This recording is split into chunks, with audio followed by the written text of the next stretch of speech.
میرے دیس کے اندھیروں کے پیچھے لوڈ شیڈنگ نہیں، جھوٹ کے اندھیرے ہیں۔ ظلم کہتے ہی اندھیروں کو ہیں، ظلم اندھیرا۔ ظالم کو ظالم کیوں کہتے ہیں؟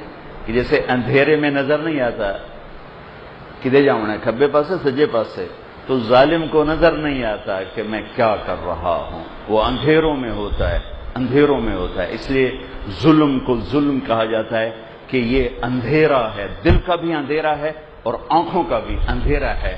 اب تو روزانہ یہ معاملے دیکھتے ہیں۔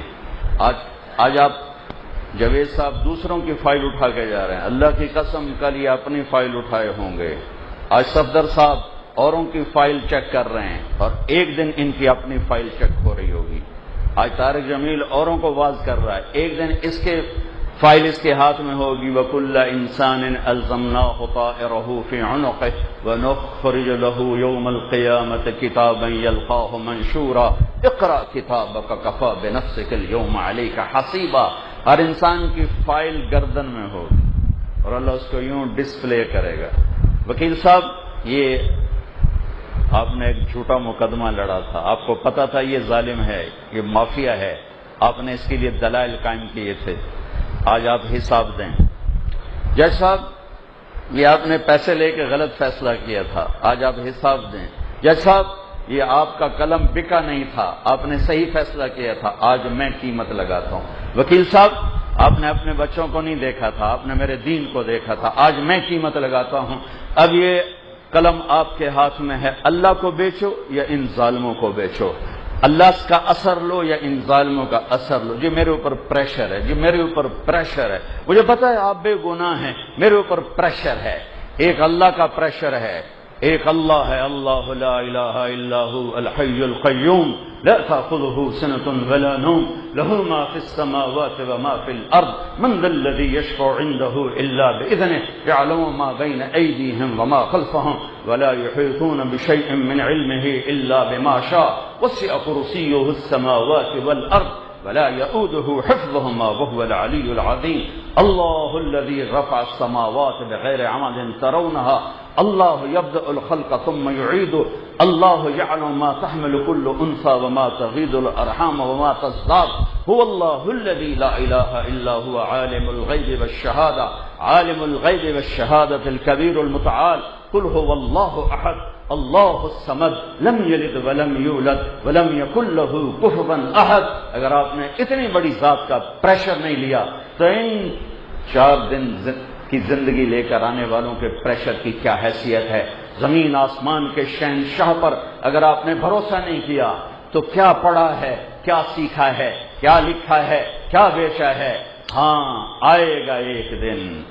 اس لیے تو اللہ نے حسین کو سولی پہ چڑھ رہا ہے، یزید تخت پہ بیٹھا ہوا ہے، کائنات کا پاکیزہ خون پانی کی طرح بہ رہا ہے، چھوٹے چھوٹے معصوم بچوں کی گردنیں کٹ کے نیزوں پہ چڑھ رہی ہیں۔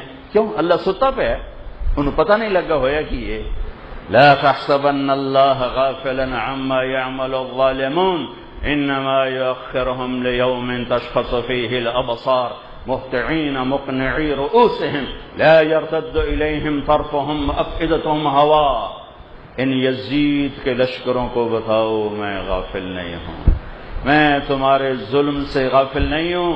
اور حسین کے مظلوم قافلے کو بتاؤ، حسین تو ایک استعارہ ہیں، ہمیشہ ظالم بھی رہیں گے، مظلوم بھی رہیں گے، ہمیشہ رہیں گے۔ حسین مظلومیت کا استعارہ ہے اور یزید ظلم کا استعارہ ہے۔ اب لوگ روتے حسین کو ہو، چلتے یزید کے ساتھ، یہ کیا ہے؟ یہ کیا سوداگری ہے؟ آنسو حسین کے لیے، قلم یزید کے لیے، یہ کیا جج ہے؟ یہ کیا عدالت ہے؟ یہ کیا وکالت ہے؟ یہ کیا دھن ہے؟ یہ کیا دولت ہے؟ میرے اللہ کو راضی کرنا اتنا آسان ہے؟ وہ سولیوں پہ کیوں چڑھ گئے؟ آروں سے کیوں چر گئے؟ آگ میں کیوں جل گئے؟ کیوں درندوں نے انہوں نے جھنجھوڑ بھمبوڑ کے رکھ دیا؟ افحسبتم انما خلقناکم عبثا وانکم الینا لا ترجعون۔ آؤ گے نہیں میرے پاس واپس؟ یہیں رہو گے فیصلہ آباد میں؟ کب تک تمہاری بار چلے گی؟ کب تک تمہارا چیمبر چلے گا؟ کب تک یہ عدالت کا قلم تمہارے ہاتھ میں رہے گا؟ کب تک تم ممبر پہ بیٹھ کے خطابت کہ گھمنڈ میں چلتے رہو گے، آؤ گے نہیں میرے پاس؟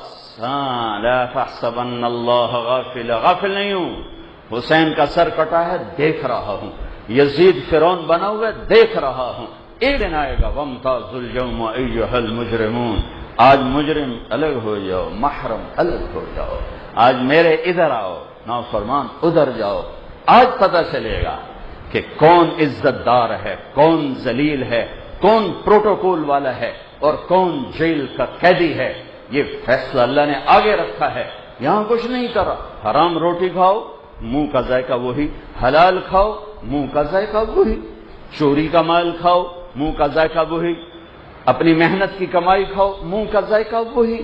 آپ جھوٹ بولیں، آپ کے چہرے پہ سیاہی نہیں آتی، آپ سچ بولیں، آپ کا چہرہ روشن نہیں ہوتا، لیکن پیچھے ایک نظام چل رہا ہے۔ وہ آنکھ دیکھ رہی ہے، 14 ارب آنکھیں بنانے والے کی آنکھ کیسی ہوگی، 14 ارب کان بنانے والے کا سننا کیسا ہوگا، اور 14 ارب تو انسان ہیں جو کھرب اللہ نے مخلوق بنائی، ان کو آنکھیں عطا فرمائی۔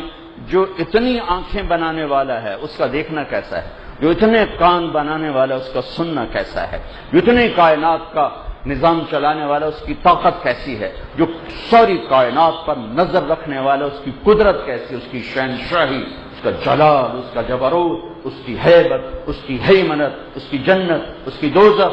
کیا یہ پرانے قصے ہیں؟ نئے دور نے ان قصوں کو بھلا دیا؟ یا قرآن فرسودہ کتاب ہے، یا قرآن پرانے زمانے کی کتاب ہے؟